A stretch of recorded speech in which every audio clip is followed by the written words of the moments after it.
Assalamualaikum warahmatullahi wabarakatuh. Alhamdulillahirabbil alamin. Alhamdulillahilladzi khalaqal insana min nafsin wahidah wa khalaqa minha zawjaha wa batha minhuma rijalan katsiran wa nisaa'a. Asyhadu an la ilaha illallah wahdahu la syarikalah wa asyhadu anna Muhammadan abduhu wa rasuluhu alladzi la nabiyya ba'dah. Allahumma sholli wa sallim wa barik ala Rasulillah wa ala alihi wa sahbihi wa mawalah ila yaumil qiyamah, amma ba'du. Qala azza wa jalla fi kitabihil karim wa huwa asdaqul qailin, a'udzu billahi minasyaitonir rajim. Wa lutan idh qala liqaumihi innakum latatuna al-fahishata ma sabaqakum biha min ahadin minal alamin. Shadaqallahul azim. Allahumma arhamna bil Qur'an. Ma'asyiral muslimin, para asatidz, para habaib jamaah yang mudah-mudahan kita semua selalu dalam lindungan Allah Subhanahu wa taala. Tidak ada nikmat yang paling besar yang kita mesti syukuri, kita jaga dan kita rawat, melainkan nikmat iman dan Islam. Karena iman dan Islam inilah yang akan dan pasti akan menunjukkan kita ke jalan yang lurus, baik di dalam keyakinan, di dalam ibadah, termasuk dalam kehidupan sosial. Iman dan Islam ini akan mengantarkan kita dan membawa kita ke dalam kehidupan yang memberikan tumakninah, memberikan ketenangan. Allah sudah berjanji, famanittaba'al hudaya fala yadhillu wa la yashqa. Siapa yang mengikuti petunjukku fala yadhillu, maka tidak akan tersesat, wa la yashqa, dan tidak akan sengsara. Ini kan dua perkara yang kita paling butuh dalam hidup. Pertama, tidak akan tersesat. Kedua, tidak akan sengsara. Orang kalau sudah tersesat, maka nanti yang benar dikatakan batil, yang batil dikatakan benar, yang hak, yang haram dikatakan halal, yang halal dikatakan haram, kemudian juga akan sengsara. Dan ini memang dua perkara yang pasti berurutan atau bergandengan. Orang kalau sudah tersesat, maka ujungnya akan sengsara. Termasuk pembahasan yang insya Allah tadi sudah disampaikan oleh Ustaz Harisun, bagaimana fenomena masyarakat kita ini hari ini sudah masuk dan sudah mulai banyak gaya hidup, pola hidup yang sekarang dikenal dengan LGBT. Di dalam tulisan lain bukan lagi LGBT, LGBTQ-V begitu ya, dan panjang lagi itu ya. Tapi kalau LGBT-nya lesbian, gay, biseksual, dan transgender begitu. Nah, bagaimana Islam memandang dan menyikapi hal ini? Pada hadirin jamaah, kita bersyukur. Tadi maka di awal Al-Fakir katakan, kenapa kita mesti mensyukur nikmat Islam? Karena Islam ini agama yang syamilan dan kamilan. Agama yang sempurna dan juga menyeluruh, bukan hanya membahas tentang dari sisi masalah pidananya saja. Karena kaum muslimin ketika bicara masalah perkara yang haram, itu yang terbayang bahwa ini adalah pidananya yang berat. Ya betul, di dalam Islam itu kalau ada laki-laki yang melakukan perbuatan seperti kaumnya Nabi Lut, melakukan hubungan seksual dengan sesama laki-laki, itu sanksinya berat dan itu merupakan dosa besar. Nabi katakan ya, bahwasanya kalau kalian menjumpai satu kaum ya'milu amala qaumi Lutin, mengerjakan perbuatannya kaum Nabi Lut. Kaum Nabi Lut itu tinggalnya di negeri Sodom dekat dengan Yordania yang sekarang jadi laut mati gitu. Makanya perilakunya disebut Sodomi begitu ya, karena dari nama negerinya. Nah, apa Nabi katakan? Kalau kalian menjumpai satu kaum yang melakukan perbuatan kaumnya Nabi Lut, faqtulu al-fa'ila wal maf'ul bih. Maka sanksinya memang hukuman mati bagi pelakunya ini. Baik bagi pelakunya maupun bagi orang yang menjadi mitranya, jadi teman kencannya itu mendapatkan sanksi yang berat. Tapi sebelum bicara ke sana, Al-Quran ini sudah menjelaskan tentang fitrah, tentang kodrat yang Allah berikan pada manusia.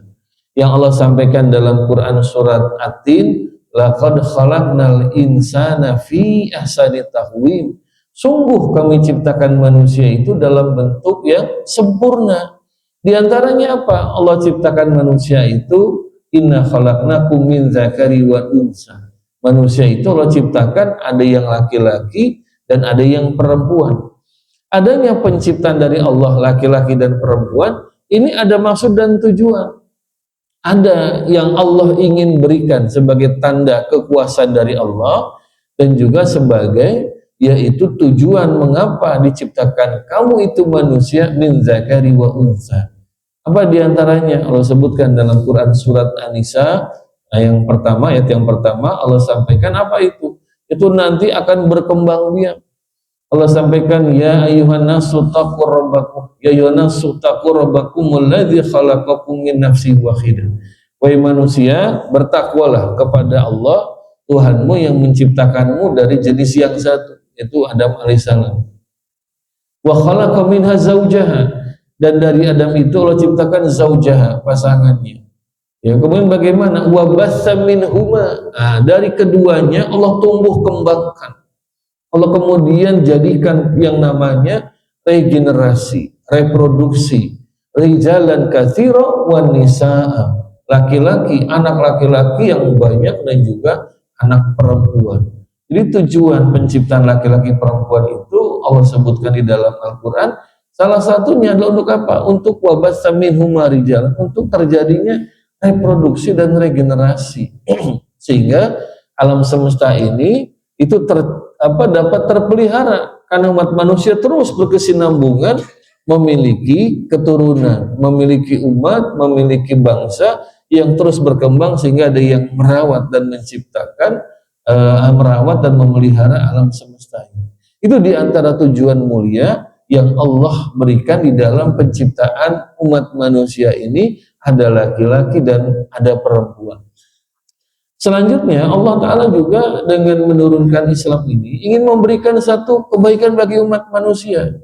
Di antara yang ulama sebutkan di dalam Islam ini ada yang disebut dengan maqasidus syariah. Jadi tujuan utama, tujuan agung, kenapa syariat ini, hukum-hukum Allah ini diturunkan untuk manusia.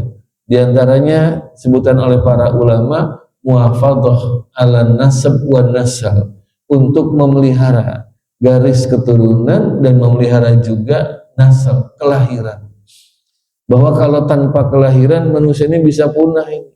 Kalau tanpa kemudian reproduksi itu manusia nanti negeri manapun itu akan mengalami bencana seperti itu. Dan juga Allah sampaikan di dalam ayat yang lain yang oleh para ulama kemudian disimpulkan bahwa adanya syariat Islam ini muhafadzah ala nafs, untuk memelihara jiwa manusia. Karena kalau terjadi pelanggaran yang itu penyimpangan dari fitrah, yang rusak itu jiwa manusia, darah manusia, dan juga kesehatan manusia. Ya, jadi kalau kita bicara hari ini para jamaah yang Allah muliakan, ini jumlah penderita HIV AIDS itu di tanah air itu meningkat terus itu. Dan dominan itu datang dari kaum homoseksual. Jarang yang dari heteroseksual, itu jarang. Kalaupun ada orang yang normal kena HIV AIDS, itu karena terinfeksi. Terinfeksi karena mereka melakukan hubungan dengan pasangan, dengan perempuan yang tidak dalam pernikahan, sementara entah itu perempuan atau laki-lakinya pernah bersinggungan, pernah melakukan hubungan dengan laki-laki atau perempuan yang mereka itu homoseksual. Itu tertular, terinfeksi seperti itu.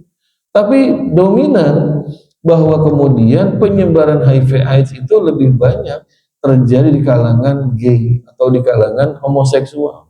Nah, ini maha benar Allah dengan segala firman-Nya bahwa Allah Ta'ala menurunkan agama kita ini diantara tujuannya muhafadzah ala nafs, memelihara jiwa manusia, memelihara kemudian kehormatan, memelihara juga yang namanya kesehatan manusia itu. Dan bukan cuma penyakit HIV AIDS para hadirin sekalian, itu juga menyebar penyakit anal cancer, kanker anus. Kenapa demikian? Ya karena memang hubungan sesama jenis di antara laki-laki itu, ya mohon maaf, nauzubillah min dzalik, itu kan dilakukan bukan sesuai fitrahnya. Bahwa fitrah manusia itu laki-laki perempuan Allah sudah ciptakan organ reproduksi. Ketika hubungan suami istri ada organ reproduksi, Allah sudah ciptakan dengan tujuannya itu. Ini Masya Allah, tidak ada desainer yang begitu luar biasa menciptakan kehidupan, termasuk menciptakan produk apapun yang sesempurna Allah Subhanahu wa Ta'ala. Mohon maaf ya, Allah tuh menciptakan pada wanita rahim, kemudian ada, mohon maaf ya, vagina, saluran peranakan, itu kemudian disitu nanti tempat sel sperma bertemu dengan sel telur, kemudian terjadi pembuahan, lalu disimpan di dalam rahim secara otomatis seperti itu. Muncul kemudian plasenta, ari-ari kalau kata kita begitu, ya, yang dengan jejaring situ ada saluran makanannya, saluran kemudian pembuangannya, pernafasannya. Dan ketika kemudian melahirkan, itu ada saluran yang sudah Allah ciptakan pada seorang perempuan, seorang ibu, di mana otot-otot yang ada pada saluran itu memang sudah Allah desain sedemikian rupa, itu kuat untuk melahirkan seorang bayi yang ukurannya besar. Ada yang 3 kilo, 4 kilo, seperti itu. Dan bukan cuma sekali 2 kali, seorang perempuan itu bisa melahirkan berkali-kali. Bisa 4 kali, ada yang mungkin di atas 4 kali seperti itu. Tapi disitulah maha kuasanya Allah. Allah menciptakan wanita dengan organ reproduksi seperti itu sesuai fitrahnya. Sehingga tidak terjadi kerusakan di dalam organ reproduksi yang Allah ciptakan itu.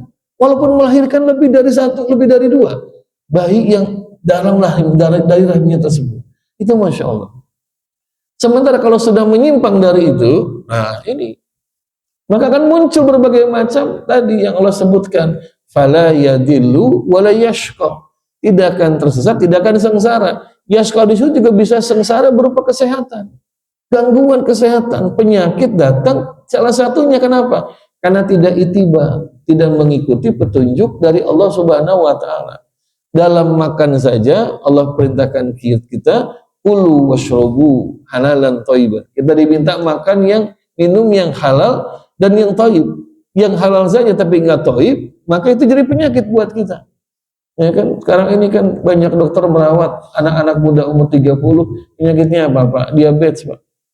Itu apalagi kemudian cuci darah. Banyak anak muda kita sekarang umur 30, 40, kalau nggak kena diabetes, ya ujungnya apa? Cuci darah itu. Kenapa? Karena mereka makan, minum, tapi halal. Hanya saja tidak thayyib begitu.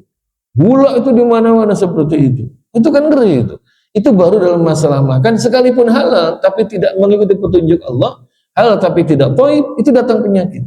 Apalagi dalam kemudian pergaulan suami istri, laki perempuan, yang tidak mengikuti, tidak itiba kepada petunjuk Allah, di mana sudah dipasangkan ya laki-laki perempuan dengan organ yang sudah Allah ciptakan sempurna, ada tujuannya untuk nanti, yaitu ada reproduksi, regenerasi. Nah itu kalau dilakukan mengikuti petunjuk Allah akan selamat. Tapi begitu kemudian berpaling dari petunjuk Allah yang Allah sebutkan dalam ayat selanjutnya, man a'rada an zikri fa inna lahu ma'isyatan dongka. Siapa yang berpaling dari peringatanku, dari Quran, dari tuntunan Nabi SAW, maka fa inna lahu ma'isyatan dongka. Maka untuk dia itu nanti kehidupan yang sempit. Dan salah satunya tadi Allah sudah berikan ancaman gangguan kesehatan. Selain tadi HIV/AIDS dan segala macam itu juga muncul para bapak sekalian penyakit anal cancer, kanker anus gitu. Karena memang itu bukan tujuannya itu. Allah ciptakan, mohon maaf ya, saluran pelepasan itu memang untuk buang hajat. Dan itu walaupun banyak kuman penyakit, mohon maaf ya, karena kan kotor.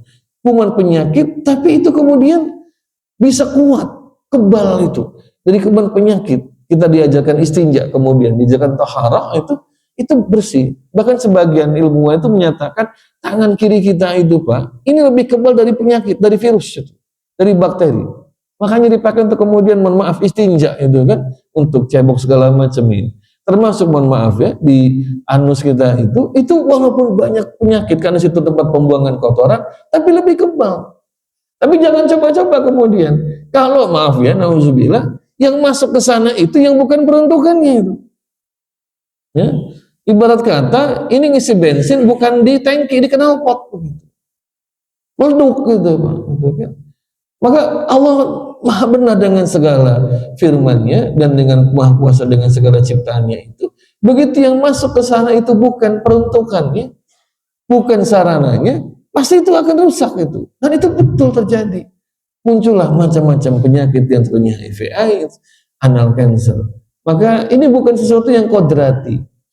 Adanya sekarang orang-orang yang dikategorikan LGBTQ ya sampai V dan segala macam itu banyak itu bukan kodrati, bukan kodrat ilahi, tapi merupakan inhiraf, merupakan penyimpangan dari fitrah yang sudah Allah berikan.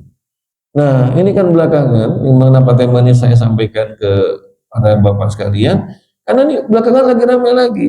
Setelah MUI menyatakan, Majelis Ulama Indonesia ini meminta kepada pemerintah supaya para pelaku LGBTQ ini dikenakan sanksi pidana yang lebih keras begitu. Karena mereka lebih berat daripada berzina.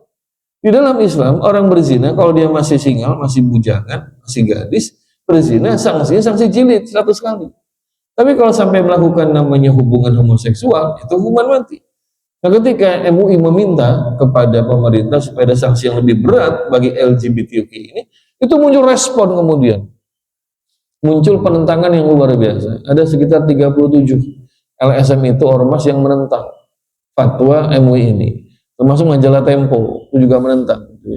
Termasuk ini ya, itu Badan Eksekutif Mahasiswa jurusan Psikologi UI itu mereka welcome. Bahkan sebelum BEM Psikologi UI itu beberapa hari lalu menyatakan bahwa homoseksual bukanlah penyimpangan, itu sebelumnya itu di kampus UI itu diadakan yang namanya Pride Month. Jadi bulan kebanggaan. Apa itu? Perayaan Hari LGBT internasional dirayakan di kampus UI itu, Pak. Makanya para bapak yang putra-putrinya kuliah di kampus UI, ini hati-hati nih, harus ngaji, Pak. Kalau nggak ngaji nanti bahaya ini ya. Kenapa saya katakan bahaya? Ya, tadi Pak Harisun sampaikan bahwa memang ada beberapa orang yang mungkin mereka secara kecenderungan itu kok senang dengan sesama jenis ya. Nah, kalau cuma kecenderungan, yaitu satu hal yang godaan syaitan. Sama seperti orang sudah, apa laki-laki inginnya berzina, gitu kan, nggak mau nikah, atau orang sudah menikah, tapi lebih senang jadi senior, senang istri orang, misalkan begitu ya. Ini nih godaan setan ini begitu ya, harus dilawan. Godaan setan itu udah nikah, udah punya istri cantik pula gitu ya, putih kinclong glowing, senangnya sama yang gelap gitu. Kenapa? Karena dia bosan dengan yang kinclong, pengennya yang gelap gitu kan. Ini godaan setan, Pak. Manusia punya hawa nafsu, dan bersyukurnya kita dalam Islam ini kalau baru hanya nafsu dalam diri kita nggak jadi dosa itu, nggak akan dihukum sama Allah. Kalau baru begitu, tapi kalau sudah kemudian jadi eksekusi ini dilaksanakan, ini jadi persoalan begitu. Ya. Kan ada orang suka bertanya ke Ustadz kalau di kolom konsultasi, Ustadz, Pak Ustadz saya itu, mohon maaf Pak ya, kalau berhubungan dengan istri suka membayangkan perempuan lain, mungkin dia bayangin artis gitu barangkali ya. Atau juga ada istri tanya ke Ustadz, Pak Ustadz boleh nggak saya nih kalau hubungan sama suami, saya membayangkan laki-laki lain, mungkin aktor ganteng gitu kali ya dibayangkan. Dosa nggak Pak Ustadz begitu kan? Ya kamu itu masalah hati, alhamdulillah itu nggak dosa itu, masih nggak dosa. Ya walaupun ya jangan diteruskan begitu kan. Tapi kalau sudah sampai kemudian dieksekusi, ini jadi persoalan. Mengapa demikian? Karena memang ya para hadirin sekalian tadi, yang pertama ini bukan kodrat. Kalau kodrat manusia itu Allah ciptakan berpasang-pasangan. Laki perempuan ada tujuan jelas dan semua organ tubuhnya itu termasuk organ reproduksinya Allah ciptakan jelas peruntukannya dan selama digunakan sesuai peruntukannya aman manusia itu. Aman. Seperti kita para bapak selama makan mie ayam lewat mulut aman. Tapi jangan coba-coba nyuapkan mie ayam lewat hidung kita, jangan coba-coba. Saya bosan, pengen variasi lewat kuping, nggak bisa itu. Karena nggak ada peruntukannya. Ya. Selama itu masih sesuai dengan kodratnya, itu aman. Mau dia muslim bukan muslim, selama kodrati itu aman. karena memang itu sesuatu yang sifatnya fitrah pada manusia. Tapi kalau sudah kemudian tidak kodrati, ini yang kemudian akan menimbulkan mafsadat dan kerusakan. Itulah sebabnya agama kita, Masya Allah, itu agama sesuai dengan fitrah manusia, dengan kodrat, karena Allah yang menciptakan manusia. Allah juga berikan aturan-aturan yang memelihara kodrat manusia itu. Memang orang-orang psikolog ya, itu mereka melandaskan, walaupun nggak semua psikolog Pak ya, sebagian psikolog itu menyatakan bahwa LGBT itu bukan penyimpangan, tapi hal yang sifatnya normal. Itu melandaskan kepada apa? Kepada ya, pernyataan American Psychiatric Association yang tahun 73 itu mereka menghapus gay lesbian dari golongan penyakit gangguan mental. Itu mereka hapus. Ya, semenjak tahun 73 itu, maka American Psychiatric Association menyatakan gay lesbian itu normal, sesuatu yang dianggap sama dengan yang lainnya. Jadi kalau orang tertarik pada lawan jenis, ya itu normal, kata mereka. Kata nafsu disingkatnya apa gitu ya. Tapi kalau tertarik pada sesama jenis, itu normal juga kata mereka. Apa landasannya? Itu penelitian tahun 57. Ada seorang peneliti ya, dari ya ilmuwan psikologi kejiwaan yang meneliti 60 orang gay begitu kan. Diliti 60 orang ini, apakah mereka itu abnormal ataukah normal? Kesimpulannya apa hasilnya? Mereka normal kok, nggak ada penyimpangan. Ya memang kalau yang ditanyakan masalah-masalah yang normal, ya pasti normal. Kalau ditanya kepada misalnya koruptor gitu kan, Bapak suka makan pecel, suka, normal begitu kan. Bapak pengen punya uang, punya, normal itu memang itu. Atau tanya orientasi seksualnya gitu, Bapak senang laki-laki atau senang perempuan? Saya perempuan, normal. Tapi suka nyoba pengen laki-laki, kepengen sih ada, normal begitu kan. Itu memang hal seperti normal. Dan secara saintifik ini juga jumlah dari sampelnya ini nggak memadai, cuma 60 begitu. Tidak mewakili jumlah kaum gay yang ada di misalkan di Amerika. Karena itu di Amerika penelitiannya.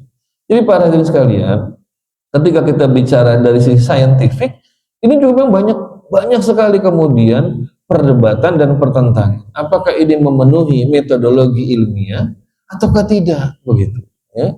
Nah ini secara kejiwaan itu apa? Makanya American Psychiatric Association itu mengeluarkan tahun 73 pernyataan lesbian dan gay itu bukan kategori sebagai penyimpangan perilaku tapi normal.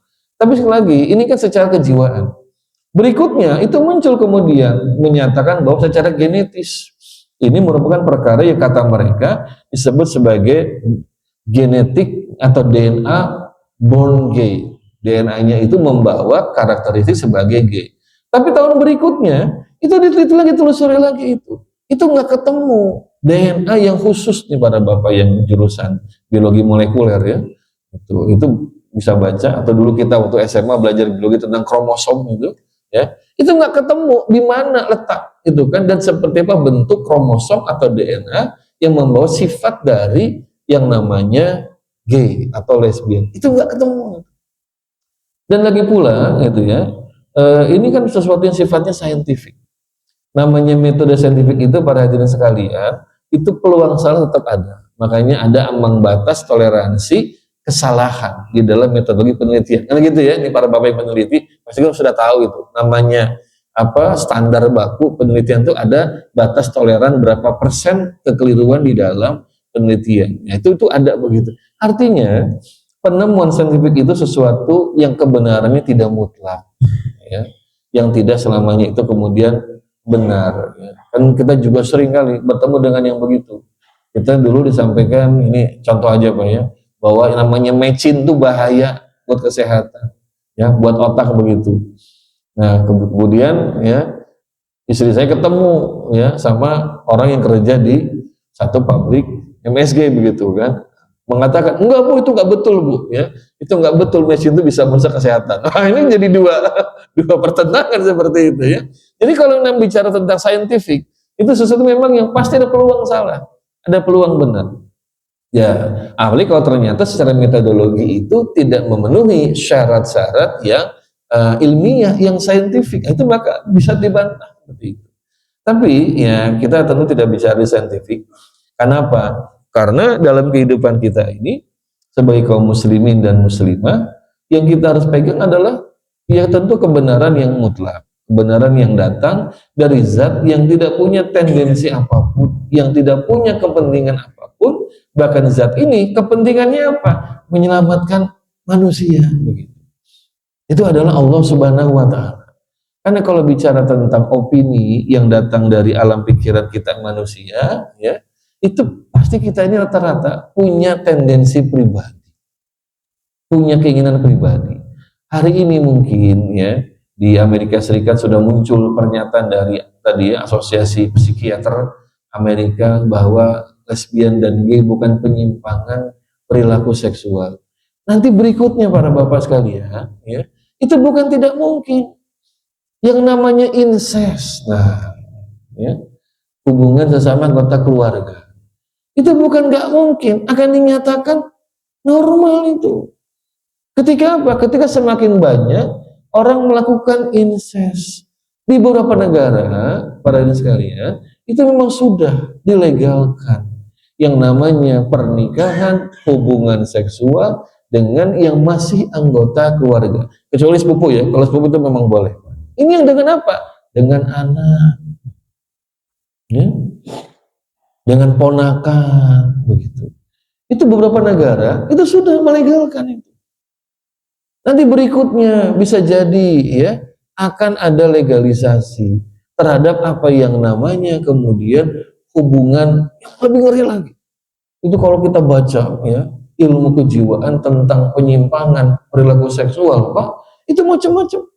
Ada orang yang senang, mohon maaf, nauzubillah, itu berhubungan kelamin dengan mayat itu. Itu ada itu. Itu gimana itu? Dia ngambil mayatnya, dia datang itu ke kamar-kamar jenazah itu. Dia bayar itu nanti itu petugas jenazah itu untuk dia sewa gitu kan. Yang dibayar bukan mayatnya, Pak ya. Dia bilang penjaga kamar jenazahnya ya. Mayatnya udah butuh duit begitu kan. Itu dibayar itu. Untuk apa? Bisa melakukan hubungan dengan mayat itu. Itu sudah ada itu. Anaknya dengan binatang, Pak. Oh, ini dari dulu ini. Romawi itu punya kaisar, namanya Caligula. Oh, itu kaisar yang paling terkenal penyimpangan perilaku seksualnya itu. Dia sampai punya anak dari adik kandungnya, Pak, Caligula itu. Termasuk dia juga punya nauzubillah ya, punya kuda favorit untuk dia jadikan sebagai hubungan. Sampai seperti itu. Nah, ini juga mulai banyak itu, mulai merebak macam-macam perilaku. Jangan ditanya yang namanya melakukan kekerasan itu, sampai disiksa pasangannya, dicambuk segala macam. Itu udah banyak itu. Dan dianggap bukan penyimpangan perilaku. Jadi kalau ada pasangan musuamis atau bukan, itu mereka itu ada, Pak ya, yang baru bisa melakukan hubungan badan kalau pasangannya atau dia itu disiksa dulu itu. Itu namanya eksibisionis, Pak. Sadomasosis namanya itu. Jadi kalau enggak si perempuannya, lakinya yang disiksa itu.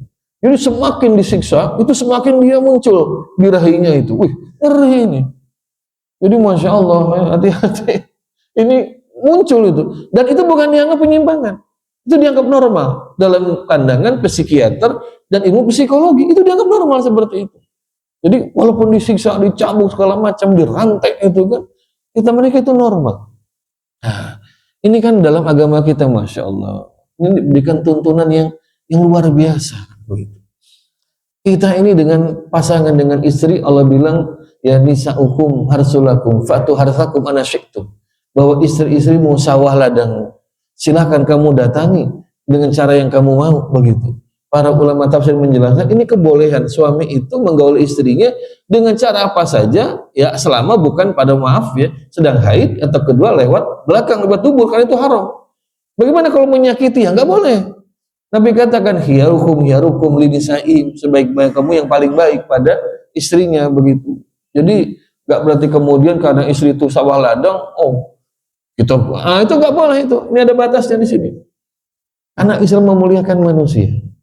Islam menginginkan manusia itu hidup selamat, hidup kemudian tumanina dalam ketenangan.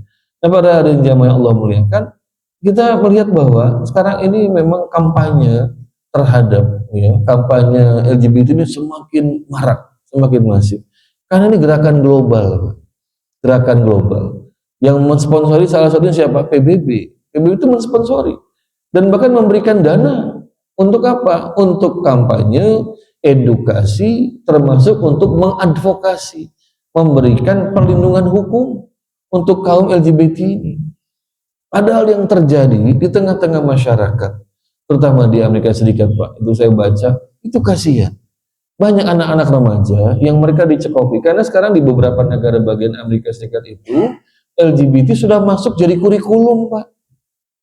Kalau sampai level SD, level elementary school, itu ada mata pelajaran tentang LGBTQ. Saya lihat itu fotonya, Pak. Ini bukan fotonya, ini asli gitu ya.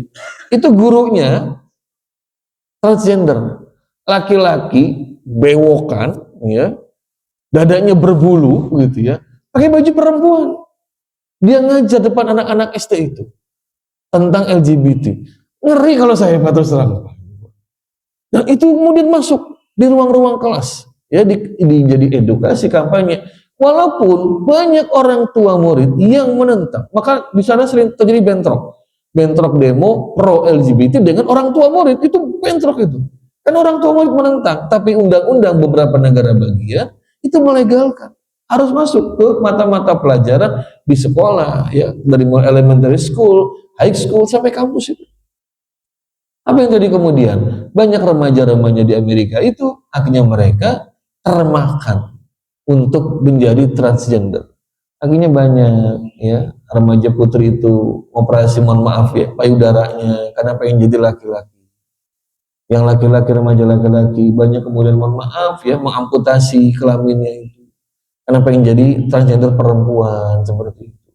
Bahkan di WC-WC di sana itu, Pak, itu bukan cuma 2, bukan male female, ada 3 itu, male female dan yang kemudian queer atau yang namanya biner. Jadi muncul sekarang ini, Pak, kelamin itu bukan cuma 2, ada queer, ada biner. Apa tuh biner itu? Dia kelaminnya, menurut dia kelaminnya 2, ya, paling cuma 1 dia, tapi menurut dia saya itu 2, saya laki-laki, saya male, saya juga female. Maka dibuat itu WC khusus itu, 3 WC-nya itu, ya, seperti demikian. Nah, ini terjadi di banyak negara, terutama Amerika Serikat. Apa yang kemudian setelah mereka dewasa ini, banyak remaja ini nyesel akhirnya, nyesel karena mereka sudah kepalang operasi, ya, sementara tumbuh kesadaran mereka bahwa saya itu laki-laki, bukan perempuan, begitu. Tapi udah kepalang diamputasi itu. Yang perempuan juga sama itu. Saya perempuan, tapi bukan laki-laki, tapi udah kepalang dioperasi payudaranya itu. Itu kemudian muncul kegelisahan yang banyak di sana itu. Maka Allah betul ketika mengatakan man arada an zikri fa inna lahu ma'isyatan dongka. Siapa yang berpaling dari peringatanku, maka kehidupannya sempit di sana itu. Ya. Masya Allah, Islam memberikan jalan terbaik dalam kehidupan. Manusia hiduplah sesuai kodratnya. Kalaupun ada kecenderungan, keinginan, itu memang godaan syaitan dan hawa nafsu seperti itu. Sama seperti orang gak puas dengan istri, dia pengen istri orang, dia pengen berzina, seperti itu. Orang gak puas dengan kekayaan, dia pengen korupsi. Itu tuh godaan syaitan itu. Nah, di situ harus dia lawan, dia kendalikan, dia arahkan kepada ketaatan pada Allah Subhanahu wa taala. Seperti itu. Jadi nggak kemudian mencari opini yang melegalkan, akhirnya membenarkan tindakannya itu. Nah, ini malah jadi keliru dan sudah banyak persoalan besar dalam kehidupan masyarakat itu. Di para jamaah rahimahullah, itu bagaimana seandainya tadi sampaikan oleh Ustaz Harisun, ya, ada orang yang dia hermaprodit, kalau istilah mudahnya sebutnya hermaprodit, yang dia terlahir tapi ternyata, ya, kelaminnya ganda. Ini betul, secara fisik itu memang kelaminnya ganda, itu memang ada, Pak, seperti itu. Beda sama transgender. Kalau transgender itu dia laki-laki kelaminnya, tapi pengen jadi perempuan, atau perempuan pengen jadi laki-laki, seperti itu. Tapi ini memang kodrati, itu ada manusia yang Allah berikan ujian, itu dia mengalami yang namanya hermaprodit. Dia punya yang namanya kelaminnya itu ganda. Mungkin pada waktu usia sekian sampai umur berapa kecenderungannya itu misalnya laki-laki, seperti kasus itu, ya, atlet voli perempuan itu, ya. Tapi kemudian belakangan akhirnya dia memilih jadi laki-laki, begitu, ya, karena secara genetis dan secara kemudian kedokteran memang kelaminnya itu laki-laki. Itu memang ada seperti itu. Nah yang seperti ini dari dulu sudah ada, masalah tersebut sudah ada. Maka para ulama kemudian membahas bagaimana status dan mencari solusi kalau ada seorang manusia yang dia kelamin ganda. Nah, kalau diantara jawaban para ulama itu ada dengan ringkas mengatakan maka lihat dari mana dia itu melakukan yang namanya pipis gitu kan, dari mana dia kencing, apakah salur laki-laki ataukah salur perempuan. Nah kalau sekarang lebih mudah lagi, dicek aja kemudian sampai ke dalamnya, ke badannya itu, apakah dia punya rahim ataukah tidak. Kalau dia mohon maaf ada dua kelaminnya, maka cek yang dominan itu, yang ada itu apa, apakah dia punya testis ataukah punya ovum, punya rahim, seperti itu.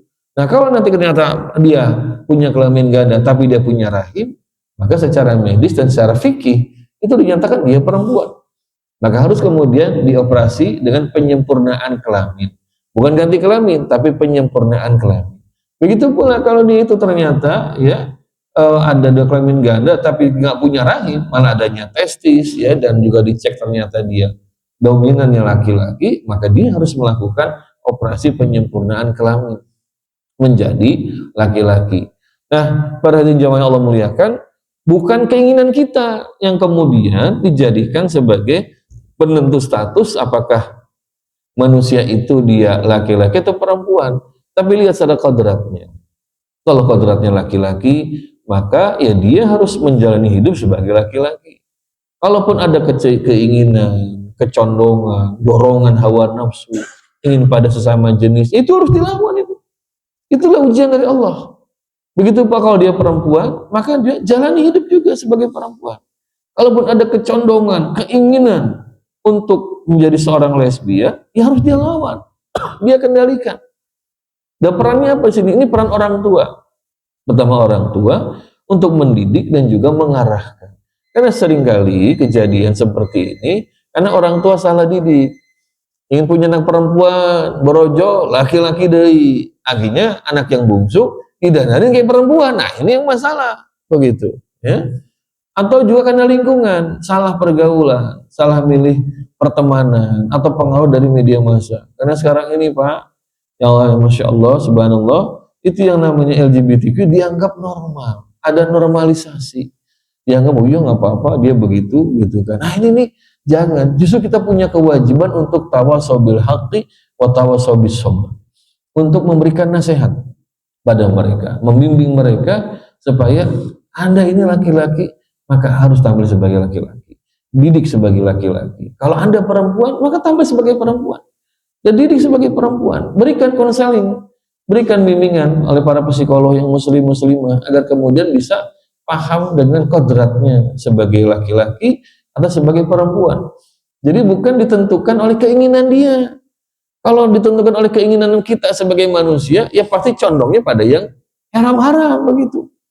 Karena itu manusia, condongnya pada yang hawa nafsu. Allah sudah ingatkan, Nabi juga ingatkan. Ala inna nara khufat bisyahawat. Kata Nabi, sesungguhnya yang namanya neraka itu diinginkan oleh hawa nafsu begitu. Allah juga katakan walau ittabal haqqu ahwa'ahum lafassadati samawati wal ard. Seandainya kebenaran itu mengikuti hawa nafsu, niscaya langit bumi itu hancur begitu kan. Ini Allah ingatkan bahwa keputusan ini bukan keputusan manusia, tapi harus datang di luar manusia. Ya kenapa tadi American Psychiatric Association itu mereka menyatakan lesbian, gay bukan lagi gangguan perilaku? Ya karena mereka hidup di dalam lingkungan seperti itu. Akhirnya mereka mencari pembenaran, cari legitimasi dengan metodologi yang sebetulnya itu masih dipertanyakan ilmiah atau tidak sana itu. Nah, para hadirin jamaah yang Allah muliakan, jadi andai kata ya nauzubillah ada mungkin lingkungan kita, kerabat yang punya kecondongan seperti itu, ya mesti dikonseling, mesti dibimbing, diarahkan supaya kemudian dia bisa tetap ada di dalam jalan yang benar begitu. Karena kalau misalkan yang namanya menjadi gay lesbian itu adalah sesuatu yang kodrati, kenapa Allah ciptakan kelamin yang beda laki perempuan? Kenapa Allah ciptakan juga yang namanya organ reproduksi yang beda, bahkan sampai hormonnya juga beda, laki dengan perempuan. hormon progesteron pada perempuan itu lebih banyak dibandingkan pada laki-laki. Sementara laki-laki lebih banyak hormon testosteron dibandingkan perempuan di sana itu. Kalau ini kodrati, kenapa kok demikian? Berarti menunjukkan apa? Yang kodrati itu apa yang sudah Allah ciptakan untuk kita di alam semesta ini. Bahwa laki-laki memang Allah ciptakan dari mulai hormonnya sampai kemudian organ reproduksinya sampai fisiknya, ya itulah laki-laki. Sementara perempuan dari mulai hormonnya, organ reproduksinya sampai fisiknya, bahkan sampai sikap mentalnya, itu beda laki-laki dengan perempuan. Kita laki-laki Pak ya, itu kan bisa kerja banting tulang itu, ya. Sumpah apa empet-empetan di dalam kereta penuh padat seperti itu, kuat itu. Kalau laki-laki, kalau perempuan mungkin banyak yang sudah nyerah itu, mengeluh seperti itu. Kalau belum bertahan ya kadang terpaksa. Tapi kalau laki-laki itu memang Allah berikan daya tahan mentalnya itu, ya kuat seperti itu. Ini kodrati yang Allah ciptakan pada kita. Nah, oleh karenanya dengan sekarang ini semakin marak yang kampanye ini, bahkan juga beberapa kampus itu yang saya catat dua itu, UI dengan UNER Bang, itu juga dua kampus ini juga mendukung LGBTQ ini, UI dengan UNER ini ya, yang itu tegas UMY, Universitas Muhammadiyah Yogyakarta itu sudah siap untuk mendeo ya sivitas akademika dosen ataupun mahasiswa yang terang-terangan berperilaku seperti itu. Tapi yang dua kampus ini, UI dengan UNER ini yang ngeri banget ya. Semua na'udzubillah min dzalik seperti itu. Yang mestinya ada konseling lah buat andai kata ada mahasiswi yang ternyata punya perilaku yang menyimpang, dikonseling, dibantu supaya kemudian sehat, normal kembali, karena itu pasti ada penyebabnya. Bisa penyebabnya faktor keluarga, salah didik. Bisa jadi juga Pak penyebabnya karena dendam. Saya pernah dapat konsultasi itu ada laki-laki yang dia karena dendam sama ibunya, karena dianggap ibunya perusak keluarga itu. Akhirnya dia dendam sama perempuan. Akhirnya nggak mau perempuan, maunya laki-laki. Begitu. Ini bisa begitu juga, dendam. Atau juga sebaliknya, perempuan yang dendam sama laki-laki, mungkin pernah dikhianati oleh pacarnya mungkin, atau oleh suaminya, atau mungkin dia korban dari bapaknya gitu kan. Akhirnya dendam sama laki-laki, dan akhirnya kemudian dia nggak mau punya pasangan laki-laki, maunya perempuan. Nah kalau bicara tentang masalah pemenuhan, ya, pemenuhan kebutuhan maaf ya, seksual itu jangankan dengan lawan jenis, dengan apapun juga bisa terpenuhi, mohon maaf ya. Kalau bicara kasar tadi saya bilang itu kan, ada yang dengan mayat, ada yang dengan binatang, gitu kan, macam-macam. Nah tapi kan bukan itu cara yang kodrati, cara yang sesuai dengan fitrahnya manusia, cara yang mulia dan terhormat, ya bukan itu. Tapi dengan apa yang sudah ditunjukkan oleh Allah Subhanahu wa Ta'ala. Nah, janganlah kita kaum muslimin ini mengalami apa yang diingatkan oleh baginda Rasul. Dia mengatakan la tataba'unna sunana man kana qablakum shibrun shibrin wa zira'an bi zira'in hatta law dakhalu juhra dabbin la dakhaltumuhu.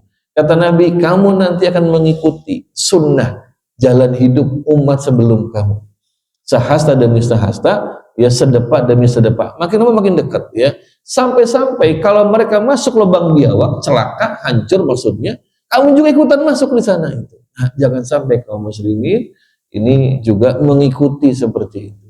Karena mohon maaf ini juga yang mengkampanyekan nggak sedikit juga tokoh-tokoh Islam dan kampus Islam. Saya pernah ke satu kampus Islam di Jakarta, ada agenda itu terpampang, ada baliho acara talk show tentang mengapa aku menjadi gay. Pembicaranya orang gay. Wah, ini kampus Islam saya bilang. La haula wala quwata illa billah. Bahkan ada profesornya juga yang mempromosikan juga LGBT juga. Aduh saya bilang ini gimana seperti ini. Sementara dalam Al-Quran, nih di ayat yang tadi saya baca di awal, bagaimana Nabi Lut alaihissalam berkata pada kaumnya, waluton idqala liqaumihi innakum lata'tunal fahisyata ma sabaqakum biha min ahadin minal alamin. Dan Lut ketika berkata pada kaumnya, sesungguhnya kalian ya melakukan perbuatan keji, maksudnya tadi gay itu homoseksual, ma sabaqakum biha min ahadin minal alamin, yang belum pernah ada satupun orang, satupun kaum sebelum kalian yang melakukan ini. Jadi ini memang pilotnya siapa ini? Ini kaum Nabi Lut pilotnya ini. Dulu nggak ada seperti itu. Artinya kalau ini fitrah, mestinya dari dulu ada seperti itu. Ya kalau kata anak Gen Z sekarang, kalau ini fitrah, berarti bukan Adam dan Hawa, tapi Adam dan Joko, mestinya begitu ya. Gitu. Tapi kan ternyata nggak begitu. Sampai Nabi Lut mengatakan, ma sabaqakum biha min ahadin minal alamin, yang umat sebelum kalian nggak ada yang begini. Ini nggak ada yang seperti ini. Artinya Nabi Lut ini tahu, ini kalian yang pertama kali mengawali. Dan Nabi Lut kemudian marah. Artinya ini bukan fitrah. Bahkan sampai Nabi Lut menyodorkan anak perempuannya. Ini anak perempuanku. Halal untuk kalian nikahi seperti itu. Tapi nggak mau mereka. Karena mereka senangnya dengan lanang karo lanang. Begitu kan. Kayak begitu. Ah, inilah kemudian Allah murka memberikan azabnya pada mereka seperti itu. Nah, para hadirin jamaah, jadi mohon informasi-informasi yang sampai kepada kita, apalagi yang kelihatannya berbau ilmiah, ini kita telusuri dulu, betul nggak ilmiah gitu kan? Kalau ilmiah nggak mungkin bertentangan dengan fitrah manusia seperti itu. Dan ternyata itu yang namanya ilmu psikologi memang dia lebih berupa sebetulnya falsafah kehidupan, bukan sains seperti ilmu fisika, ilmu kimia.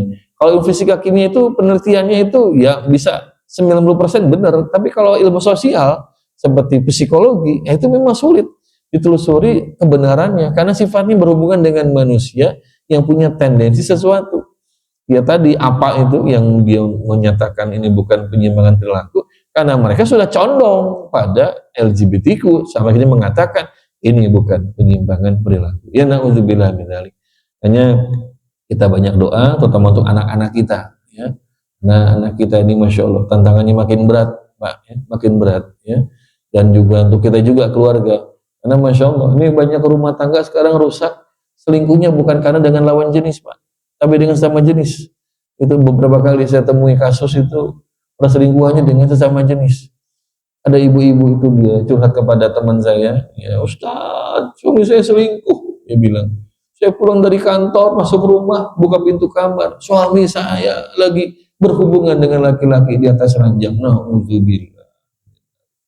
Ada juga tuh tahun lalu ada pasangan yang baru nikah, ya pasangan Gen Z baru nikah. Perempuannya cantik, laki-lakinya ganteng. Baru berapa minggu bubar. Kenapa? Karena suaminya memergoki, suaminya selingkuh dengan temennya yang laki-laki begitu. Dan yang kacaunya ini, temennya itu yang si cowok ini selingkuhannya ini, itu pengiring pengantin pria waktu pernikahannya itu. Astagfirullahaladzim. Makanya ibu-ibu ini sekarang tantangannya musuhnya bukan cuma sama perempuan, laki-laki juga jadi musuh gitu kan. Ini makanya kalau lihat suaminya akrab dengan laki-laki juga pasti ngeri juga begitu kan. Jadi ibu-ibu pesannya kepada suami jangan, kalau dulu pesannya itu kan apa? Jangan main perempuan, akhirnya main laki gitu kan dia. Ini nauzubillah min dzalik ya. Itu kita banyak berlindung pada Allah, hati-hati karena mereka itu sekarang itu getol Pak, cari mangsa, cari pasangan itu mereka luar biasa. Ya, baik itu nanti yang jadi induk semangnya ataupun yang mau jadi piaraan itu banyak betul gitu kan. Kalau yang induk semang tuh om-om yang kaya-kaya bisa nawarin segala macam. Ngeri, Pak, dampaknya ngeri betul. Saya nonton YouTube dokter saya lupa namanya. Itu ada perempuan dokter ibu-ibu, dia Cina itu, dia punya channel di YouTube itu. Dia cerita, ada pasien masuk rumah sakit, mohon maaf, itu ususnya sudah mau keluar lewat anus. Akhirnya harus dioperasi segera, kalau nggak mati. Kenapa penyebabnya? Ini pasien ternyata memang dia pelaku hubungan sesama jenis. Kata anak muda sekarang sebutnya apa? Boti, begitu ya, kayak begitu kan? Itu yang pertama. Yang kedua, Pak, itu sekarang ini makin banyak diobrolin sama Gen Z. Itu kalau di tempat fitness center atau di KRL Pak, itu suka, mohon maaf sekali, itu ditemukan mohon maaf ya, feces Pak, kotoran di bangku KRL atau di tempat bangku fitness center tuh yang olahraga begitu. Siapa? Itu dugaan kuat kata mereka, ini nih yang meninggalkan jejak ini nih kaum-kaum itu. Kenapa? Ya karena mohon maaf ya, hubungannya lewat situ. Akhirnya lama-lama ototnya rusak begitu kan. Jadi istilah mobil lost doll gitu ya. Jadi nggak bisa nahan. Kalau kita mulus masih bisa nahan, Pak. Mohon maaf ya. Kita buang angin masih bisa nahan. Tapi kalau sudah mereka itu otot penahannya itu udah lost doll begitu kan. Jadi aduh, saya pengen ketawa tapi juga ngeri membayangkannya begitu kan, dan jijik juga begitu. Karena itu banyak gitu. Kemarin teman saya memperingatkan.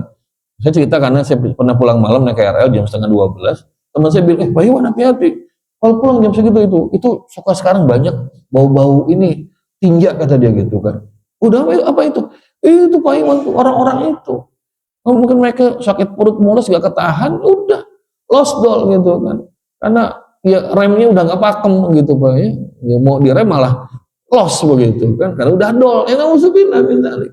Itulah merusak fitrah manusia. Nah ini barangkali sampaikan mudah-mudahan bermanfaat, dan mudah-mudahan kalau ada pun ya barangkali orang yang kita kenal, kerabat kita nauzubillah atau siapapun, ya kita ajak untuk kembali ke jalan Allah Subhanahu wa taala. Karena fitrahnya manusia itu adalah ya normal. Itu fitrahnya, itu kodratinya. Kalaupun ada penyimpangan, harus segera kemudian dia berusaha untuk berubah. Dan banyak kok orang yang bisa kemudian akhirnya hidup kembali normal dengan segala ujiannya itu ada, itu banyak insya Allah. Jangan khawatir. Itu barangkali ya yang bisa sampaikan. Mungkin ada yang ditanyakan, kalau tidak ada alhamdulillah kita tutup.